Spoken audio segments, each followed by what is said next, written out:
الله وبركاته. الحمد لله الحمد لله وكفى وسلام على عباده الذين اصطفى.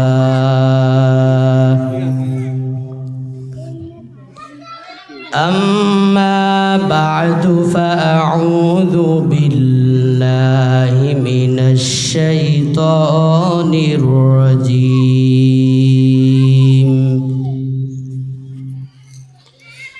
بسم الله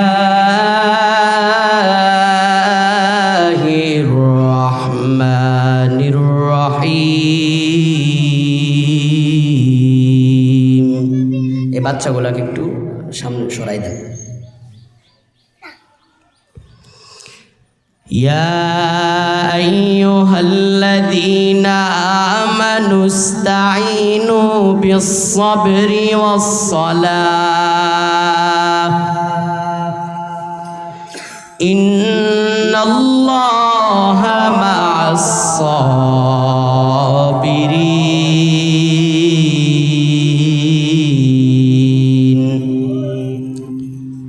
وقال النبي صلى الله عليه وآله وسلم لا يؤمن أحدكم حتى أكون أحب إليه من والده وولده والناس أجمعين، أو كما قال النبي عليه الصلاة والسلام. اللهم صل على محمد النبي الأمي وعلى آله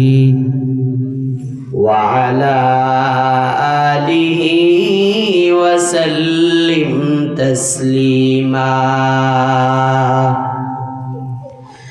سبحانك لا علم لنا إلا ما علمتنا إنك أنت العليم الحكيم.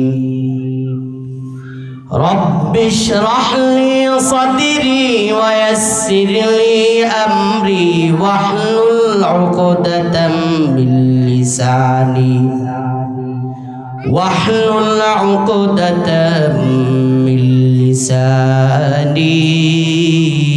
يفقه قولي.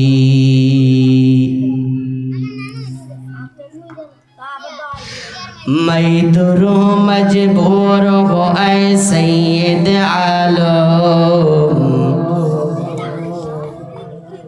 मैं दुरू मजबूर हो ऐ सैयद आलम, दीदार दिखाते नहीं आवाज सुना दो, दीदार दिखाते नहीं आवाज सुना दो। मैं सूरत यूसुफ को नहीं चाहने वाला, मैं सूरत यूसुफ को नहीं चाहने वाला, मैं कैस के मानंद नहीं आशिक लैला, मैं कैस के मानंद नहीं आशिक लैला। मैं आशिक मौला हूँ मेरा इश्क दीवाना, मैं आशिक मौला हूँ मेरा इश्क दीवाना। ये जो मौला जहाँ जिसके तजल्ली से उजाला, ये जो मौला जहाँ जिसके तजल्ली से उजाला। বলছি বাচ্চাদেরকে একটু সামনে থেকে সরিয়ে নিয়ে যান, এরা কিছু বুঝে না তো।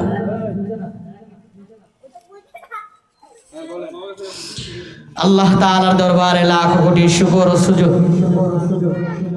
যে মহান রব্বুল আলামিন আমাদেরকে দ্বীনি মজলিসে আসা এবং বসার তৌফিক দান করেছেন। এজন্য দিল থেকে মন থেকে শুকরিয়া আদায় করি, সবাই পড়ি আলহামদুলিল্লাহ। লক্ষ কোটি দরুদ ও সালাম আল্লাহর সৃষ্টির প্রধান আকর্ষণ সাইয়্যিদিনা মুহাম্মদুর রাসূলুল্লাহ সাল্লাল্লাহু আলাইহি ওয়া আলিহি ওয়াসাল্লামের উপর আমরা সবাই দুরূদ শরীফ পড়ি, সবাই পড়ি সাল্লাল্লাহু আলাইহি ওয়াসাল্লাম।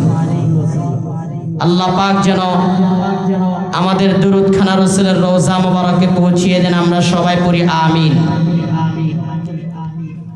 সময় সংক্ষেপ, আমি আল্লাহ তাআলার কালাম থেকে একখানা আয়াতে কারিমা তিলাওয়াত করেছি। রব্বুল আলামিন বলেন, قل يا عبادي الذين أسرفوا على أنفسهم لا تقنطوا من رحمة الله।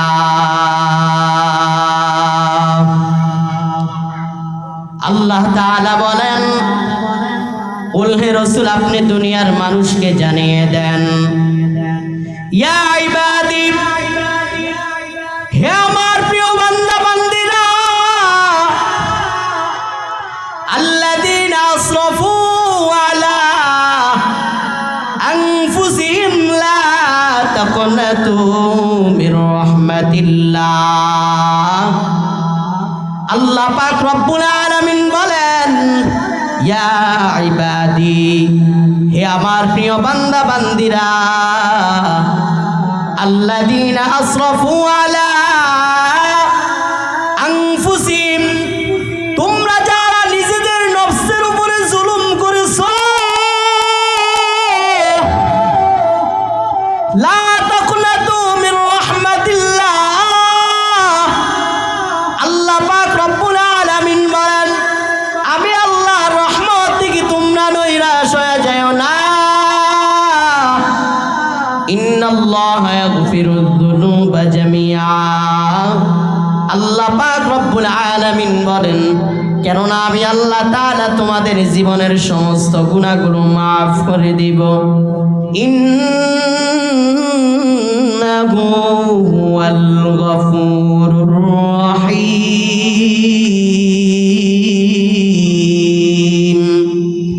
जन्नत दोज़ख से रब क्या करो, जन्नत दोज़ख से रब क्या करो, अरे जो है मैं तुझे देखा करो। हुरो गिल्मा जितने नेमत है तो सबसे बेहतर नेमते दीदार तू। ভাইরা আমার, ও আমার কলিজার যুবক, ও পর্দার অন্তরালের মা বোনেরা, ও বৃদ্ধ বাবাজিরা, আল্লাহর কাছে তওবা করলে কেমন দামি হয়ে যাইবা জানো? আল্লাহ পাক রব্বুল আলামিনের নবী বলেন,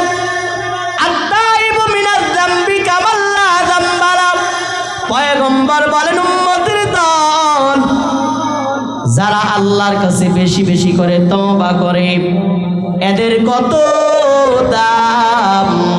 পয়গম্বর বলেন, যারা আমার মাওলার দরবারে বেশি বেশি তওবা করে নেয়, আল্লাহ তাআলার নবী বলেন, আল্লাহ তাআলা তাকে এতটা পবিত্র বানায়া দেয় সে যে কখনো গুনাহ করে নাই। সুবহানাল্লাহ। তওবার কত দাম। আল্লাহ তাআলা বলেন, ইয়া ইবাদি, হে আমার প্রিয় বান্দা বান্দিরা, আল্লাহ তাআলা আমাদেরকে কত ভালোবাসে, আল্লাহ তাআলা আমাদেরকে কত মহব্বত করে। আল্লাহ তাআলা আমাদেরকে বান্দা বলে ডাকছেন আদর করিয়া। আমরা একদিন আল্লাহরে জিগাইলাম না, হে মালিক আপনি যে আমাদেরকে বান্দা বলে ডাকছেন, এই বান্দার খাতার মধ্যে আমার নামটা রাখছেননি।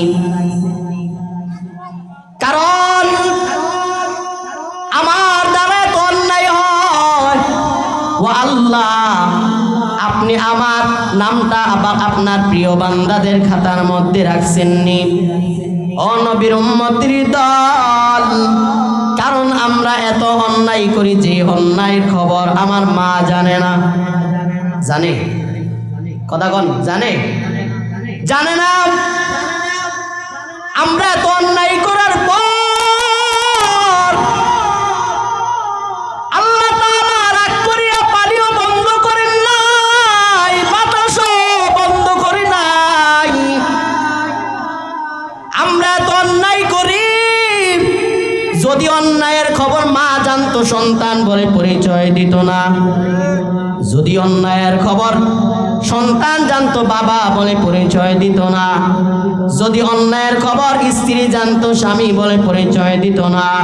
এত অন্যায় করার পর আল্লাহ পাক রব্বুল আলামিন বলেন, আমি আল্লাহ তাআলা তোমার জন্য পানি বন্ধ করি নাই, বাতাস বন্ধ করি নাই, সূর্যের আলো বন্ধ করি নাই, বরং আমি আল্লাহ তাআলা প্রত্যেক দিন প্রথম আসমানের মধ্যে আয়েশা ডাকি, আলামিম মুস্তাগফিরিন ফাগফিরলা।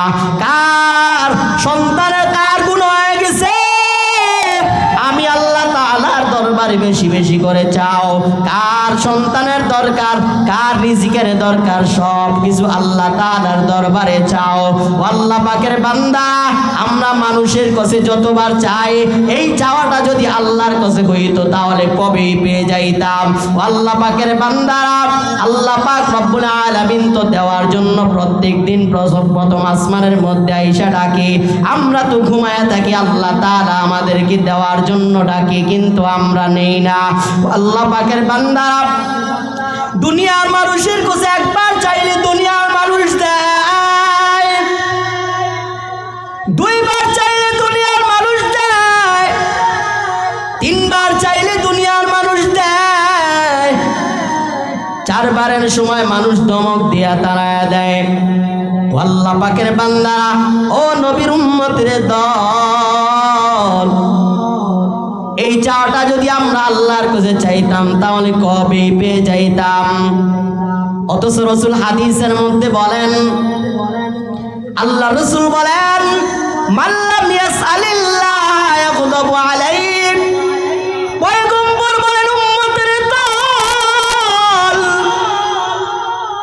আল্লাহ তাআলার কাছে যা চায় না আল্লাহ তাআলা রাগান্বিত হয়। আর যে আল্লাহ তাআলার কাছে বেশি বেশি চায় আল্লাহ খুশি হয়। সুবহানাল্লাহ বল, আল্লাহ খুশি হয়। আমরা তো চাইতে পারি না। ইয়া ইলাহি মুঝসে মুঝকো দূর কর, তাকে দেখো মুঝে মে তুঝকো এক নজর।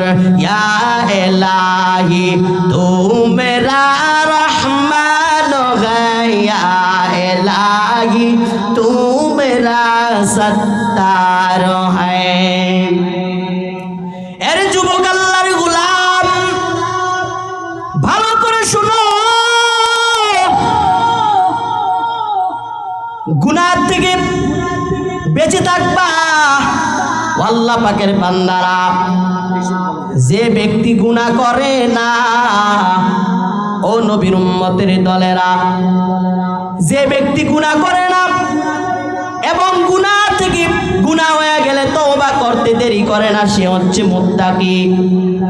আল্লাহ পাকের বান্দারা, গুনাহ থেকে কেমনে বাঁচা সম্ভব? আল্লাহ তাআলাকে যদি বেশি বেশি বেশি বেশি পরিমাণে তুমি ভয় করতে পারো, তাহলে আল্লাহ তাআলার ভয় তোমাকে গুনাহ থেকে বাঁচিয়ে রাখবে। আল্লাহ তাআলার ভয় আপনাকে আমাকে গুনাহ থেকে কি করে রাখবে? বাঁচিয়ে রাখবে।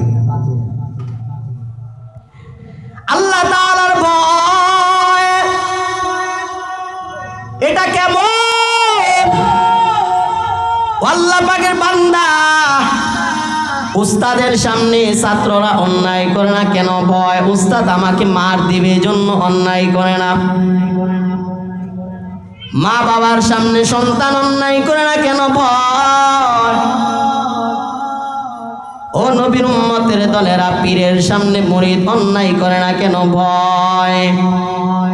এই ভয়টা যদি দুনিয়ার মানুষকে না পাইয়া আল্লাহকে ভয়টা পাইতেন, তাহলে মুসলমান আরো আমার জিন্দেগিটা সুন্দর হয়ে যাইত। কথা কয় ঠিক কিনা?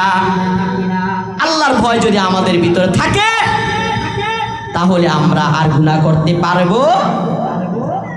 দেখেন হাদিসের মধ্যে বর্ণনা আসছে কিভাবে আল্লাহকে ভয় করে গুনাহ থেকে নিজেকে কিভাবে বাঁচিয়ে রাখছে। অথচ এই গুনার মধ্যে কেউ গেলে ফিরে আসা কোনো সম্ভব নয়। একটু বললেই বুঝতে পারবেন। হাদিসের মধ্যে ঘটনা আসছে কিফিল নামক জালেম, কিফিল নামক জালেম, এই জালেমটার প্রতি মানুষ ক্ষুব্ধ হয়ে আছে। এই জালেমটাকে মানুষ বরদোয়া দেয়। মানুষ বলে এই জালেমটা যদি মইরা যাইতো ভালো হইতো। আমাদের সমাজের মধ্যে এমন কিছু মানুষ আছে যাদের ব্যাপারে মুরব্বীরা বরদোয়া দেয়, উস্তাদ বরদোয়া করে, মা বাবা বরদোয়া করে। তাহলে বলেন মুসলমান, এই জীবন তো আমার সুন্দর জীবন নয়। কবি বলেন এমন জীবন করিও গঠন, মরণে হাসিবে তুমি কাঁদিবে ভুবন। এমন জীবন করিও না গঠন, মরণে অকমরণে কাঁদিবে তুমি হাসিবে ভুবন। সুন্দর জীবন গঠন করো, দেখবা তোমার ব্যবহার মারা গেলেও যাতে মানুষটা বলে না এই মানুষটা ব্যবহার সুন্দর ছিল। কথা কোন ঠিক কিনা? তাহলে দেখেন কত সুন্দর সে আল্লাহর ভয় গুনাহ থেকে বাইচা রয়েছে, আল্লাহ তাআলা তারা মাফ করে দিচ্ছে। ঘটনাটা শুনলেই বুঝতে পারবেন। হাদিসের মধ্যে আসছে কিফিল নামক জালেম, কিফিল নামক জালেম সেমন কোন অন্যায় কাজ নাই করে নাই। কিফিল নামক জালেমের কাছে একজন নারী আসলেন টাকার জন্য। ওই কিফিল নামক জালেম ডাক দিয়া কয়, ও নারী, ও বোন, তোমাকে এক শর্তে টাকা দিতে পারি। যেহেতু তোমার মুসিবত, তোমাকে একটা শর্তে আমি টাকা দিতে পারি। এবার বোন ডাক দিয়া বলে কি শর্ত? এবার সে ডাক দিয়া বলে আমার কাছে তোমার দেহ বিক্রি করতে হবে, মানে জেনা ব্যভিচার করতে হবে। মহিলাটা এমন বিপদের মধ্যে পড়ে গেল, না করেও কোনো উপায় নাই। এবার ওই মহিলাটা বললেন ঠিক আছে চলো। এবার ওই মহিলাটা ঘরের মধ্যে চলে গেল। কিফিল নামক জালেম ওই মহিলার জামা কাপড় সব কিছু খুলছে, উলঙ্গ করে ফেলছে। এবার কিফিল নামক জালেম যখন জেনা করবে তাকায় দেখে ওই বোনের চোখ বেয়ে বেয়ে পানি পড়তেছি। সুবহানাল্লাহ বলেন। এবার কিফিল নামক জালেম ডাক দিয়া কই, বোন তুমি কেন কাঁদো? এমন একটা আনন্দ সময় কেন কাঁদতেছো? এবার আল্লাহর বান্দি ডাক দিয়া বলে, ও কিফিল, আমি কান্না করি আল্লাহ তাআলার আযাবের ভয়। আমি আমার দেহের মধ্যে আমি গুনার দাগ লাগাই নাই। আজকে যদি আমি গুনাহ করি তাহলে আমি গুনাহগার হিসেবে আল্লাহ তাআলার দরবারে দাঁড়াইতে হবে। ও কিফিল ভাই, তুমি আমার জীবনটাকে নষ্ট করিও না, আমাকে ছেড়ে দাও। এবার কিফিলের অন্তরের মধ্যে একটু মায়া লাগছে, ওই বোনটাকে ছাইরা দিছে। সুবহানাল্লাহ কোন। গুনাহ থেকে সবর করছে, গুনাহ এসে গেছে, সবর করছে। কিন্তু এই মুহূর্তে গুনাহ থেকে বাঁচা কারো পক্ষে সম্ভব নয় যদি আল্লাহ রহম না করে। কথা কোন ঠিক কিনা?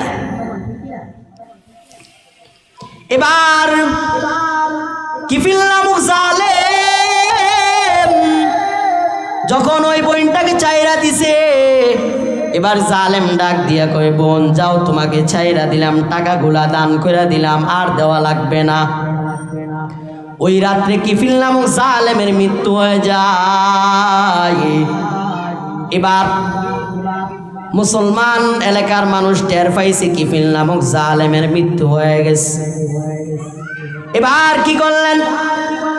কিফিল নামক জালেমের যখন মৃত্যু হয়ে যায় তখন এলাকার মানুষ শুকরিয়া আদায় করতেছে, আলহামদুলিল্লাহ জালেমটা মারা গেছে, ভালোই হয়েছে, জালেমটা মারা গেছে, ভালোই হয়েছে। এবার কিছুক্ষণ পর তাকায় দেখে দরওয়াজার মধ্যে কুদরতি লেখা বাইশা উঠছে, কদ গফারাল্লাহুল কিফ। ও এলাকাবাসী সাবধান, কিফিলকে গালি দিও না, কারণ কিফিল যে এই গুনাহ থেকে রাতের বেলা নিজেকে বাঁচাইয়া রাখছে, সবর করছে, আমি আল্লাহ খুশি হইয়া কিফিলকে মাফ করে দিয়েছি। সুবহানাল্লাহ কন।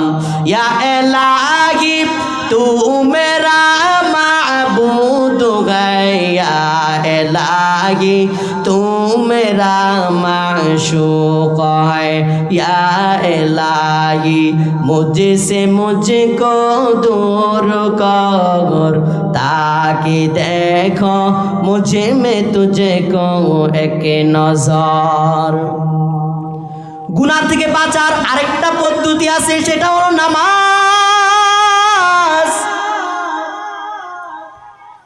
আল্লাহ পাকের বান্দা, নামাজের মতন যদি নামাজটা আমরা পড়তে পারি তাহলে নামাজ আমাদেরকে গুনাহ থেকে বাঁচিয়ে রাখবে। আল্লাহ তাআলা বলেন, ইন্নাস সালাতা তানহা আনিল ফাহশাই ওয়াল মুনকার ওয়া লাযিকরুল্লাহি আকবার। আল্লাহ তাআলা বলেন, নিশ্চয়ই নামাজ মানুষকে খারাপ কাজ থেকে, ফাহশা কাজ থেকে, গুনাহের কাজ থেকে বাঁচিয়ে রাখবে। সুবহানাল্লাহ বলেন। আল্লাহ পাকের বান্দারা, ও নবীর উম্মতের দল, একদিন আল্লাহর নবীর কাছে এক সাহাবী আয়েশা বললেন, ইয়া রাসূলুল্লাহ, আপনার এক নব মুসলিম সাহাবী, সে নামাজও পড়ে গুনাহ করে, নামাজও পড়ে গুনাহ করে। নবীর কাছে তিনবার কথাটা দেওয়ার পরে নবীজি উত্তর দিলেন, ও সাহাবায়ে কেরাম, তোমরা ওই সাহাবীকে বাধা দিও না, ওই সাহাবী যেদিন নামাজের মজা পায়া যাবে সেদিন আর গুনাহ করবে না। সুবহানাল্লাহ। নামাজ কেউ যদি পড়ে, ওই নামাজ মানুষকে গুনাহের থেকে বাঁচিয়ে রাখবে। তবে নামাজটা পড়তে হবে নামাজের মতো, খালি উঠলে আর বইলে হইতো না। নামাজের বিধানগুলা সুন্দরভাবে পালন করতে হবে। আমগত সমাজের মধ্যে এমনও মানুষ আছে, রুকুডা দিয়া উড়ে ঠুস করে সেজদা দিয়া লাগে, জনাতে দান কাটতে যাব, কথা কয় না, ঠিক কিনা? তাহলে এই নামাজ আপনারা বাঁচাইতো না। নামাজ এমনভাবে পড়তে হইব, আপনারা শয়তান মনটা যদি অন্য দিকে ঘুরাই লইয়া যায়, আপনি টান দিয়ে আবার আল্লাহর দিকে আনতে হইব। সুবহানাল্লাহ বলেন। নামাজের মধ্যে অনেকে দাঁড়াইয়া দোয়ানের হিসাব করে, আজ কয়টিয়া বাড়লো, আজ কয়টিয়া কমলো, কথা কোন আছে না নাই? তা এই নামাজ মানুষের বাঁচাইব গুনার থেকে? বাঁচাইতো না। তাইলে এই জন্য গুনার থেকে বেঁচে থাকার আরেকটা পদ্ধতি হলো নামাজ। আমরা নামাজ পড়ি না, রোজা রাখি না, হজ করি না। যুবকদের দিকে তাকাইলে রাস্তা দিয়ে কি হিন্দু হেঁটে যায় না মুসলমান হেঁটে যায় বুঝাই যায় না। হিন্দু হাঁটে, মুসলমানও হাঁটে। হিন্দুর চুলও লম্বা, উল্লুকের মতো রয়েছে, মুসলমান যুবকের চুলের মধ্যে ওই মেসিদের, নেইমারের কাটিং। নবী তোমার এমনি উম্মতকে পরিচয় দিব? নবীর সুন্নত না মানলে নবী তোমারে কি জান্নাত এমনি নিব? নবীর কি এত ঠেয়া পড়ছে? নবীর সুন্নত মানতে হবে, নামাজ পড়তে হবে, আল্লাহর বিধান মানতে হবে, আল্লাহর হুকুম ঠিকভাবে মানতে হবে, এবং রসুলের জন্য সদা সর্বদা মোহাব্বত অন্তরের মধ্যে থাকা চাই। আমি আয়াত পড়ছিলাম, ইয়া আইয়ুহাল্লাযীনা আমানুস্তাঈনু বিস-সাবরি ওয়াস-সালাহ। আল্লাহ তাআলা বলেন, ও ঈমানদারেরা, তোমরা আল্লাহর কাছে সাহায্য চাও সালাত এবং সবরের মাধ্যমে। সুবহানাল্লাহ বলেন। সালাত এবং সবরের মাধ্যমে। নামাজের মধ্যেও গিয়ে সবর করতে হবে। সবর করতে হবে কেমনে? রুকুর মধ্যে কমপক্ষে 3 তাসবিহ পরিমাণ রুকুর মধ্যে থাকতে হইব। আবার এরকম না সুবহানাল্লাহ এরকম না, এভাবে সুবহান রাব্বিয়াল আযীম, সুবহান রাব্বিয়াল আযীম, সুবহান রাব্বিয়াল আযীম, কমপক্ষে এতটুকু থাকতে হইব। এর রুকুর থেকে উঠতেও দাঁড়াইয়া এতটুকু থাকতে হইব। আমগো তারা কি করে? রুকুর থেকে উঠে মুরগার মতন ঠুকুর একটা দেশের যাচ্ছে কি? তাহলে এই নামাজ হবে? আমরা দেয় না, আমরা আসলে আমরা আঙ্গুই মানুই নাই, আমরা এমনি না মোয়ে মোয়ে সাফাবাজি করি। আরই খাইছি রে মোয়ে মোয়ে এমনি না সাফাবাজি করি যে আমার তো ইমানদার বড় কেউ নাই। আসলে আমরা সাহাবাই কেরামের তুলনায় বেঈমান। কারণ হচ্ছে সাহাবাই কেরাম কেউ যদি ইসলামের বিরুদ্ধে কথা বলতো তাহলে সাহাবাই কেরাম ওই ইসলামের দুশমনকে যতক্ষণ পর্যন্ত জবাই করে কুত্তা নাস্তা না বানাতো ততক্ষণ পর্যন্ত মাঠ থেকে আসতো না। কিন্তু তুমি আমি নবীর আশিক, নবীর সুন্নাত তো মানি না, কিন্তু নবীর বিরুদ্ধে যারা কথা কয় এদের বিরুদ্ধে প্রতিবাদ মাসের মধ্যেও যাই না। তাহলে তুমি কিভাবে নবীর আশিক দাবি করো? আমার বুঝে আসে না। তোমার মতন নবীর আশিক হওয়ার চেয়ে না হওয়া বহুত ভালো। কথা কোন ঠিক কিনা? নবীর আশিক তো সেই হবে যার থুতার মধ্যে সদা সর্বদা দাড়ি থাকবে, গায়ের মধ্যে লম্বা জামা থাকবে, মাথার মধ্যে টুপি থাকবে, সুন্নতি জামা থাকবে, এবং নবীর বিরুদ্ধে যারা কথা বলবে এদের বিরুদ্ধে মাঠে ময়দানে জিহাদের জন্য যেতে হবে। কথা কোন ঠিক কিনা? জিহাদের জন্য যেতে হবে। কারণ হচ্ছে আমাদের আশিকের রাসূলদের তো এমন এমন অন্তরের মধ্যে এমন তামান্না থাকা উচিত যে যেই কুত্তার বাচ্চা কি বলবো একে এইভাবে গালি দিতে হয়, যেই নাস্তিকের বাচ্চা আমার মায়ের নবীর বিরুদ্ধে কথা বলছে ওই আশিকের রাসূলের কলিজার মধ্যে তো এমন ভাবে লাগা উচিত ওই আশিকের রাসূল তো কাফনের কাপড় মাথার মধ্যে নিয়া মায়ের থেকে বিদায় নিয়া, বাবার থেকে বিদায় নিয়া, সন্তান থেকে বিদায় নিয়া, স্ত্রী থেকে বিদায় নিয়া বলতে হবে, ও মা, যেই নাস্তিকের বাচ্চা, যেই বেয়াদবের বাচ্চা আমার ইসলামের বিরুদ্ধে, কোরআনের বিরুদ্ধে, আমার মায়ের নবীর বিরুদ্ধে কথা বলেছে, ওই নাস্তিকের বাচ্চাকে যতক্ষণ পর্যন্ত টুকরা টুকরা করে কুত্তার নাস্তা না বানাতে পারবো ততক্ষণ পর্যন্ত আমি ঘরের মধ্যে ফিরে আসবো না। এটা হলো প্রকৃত আশিক রাসূল। কতক্ষণ ঠিক কিনা? খালি সাফাবাজি করবেন আর মিষ্টি খাইবেন, জিলাপি খাইবেন, খিচুড়ি সিন্নি খাইবেন। আর কি কইতাম ভাই, দুঃখে কথাগুলো বলতেছি, কারণ আমরা মুসলমানরা যদি সবাই এক হইয়া যাইতাম আমার মায়ের নবীর বিরুদ্ধে কেউ কথা বলার, কোন নাস্তিক কথা বলার সাহস, কোন ইসলামের দুশমন কথা বলার সাহস পেত না। আমরা মুসলমানরা যদি এক হয়ে যাইতাম। কেন কেন পায় জানেন? জানে আমগো মুসলমানের ভিতরে একতাবদ্ধ নাই।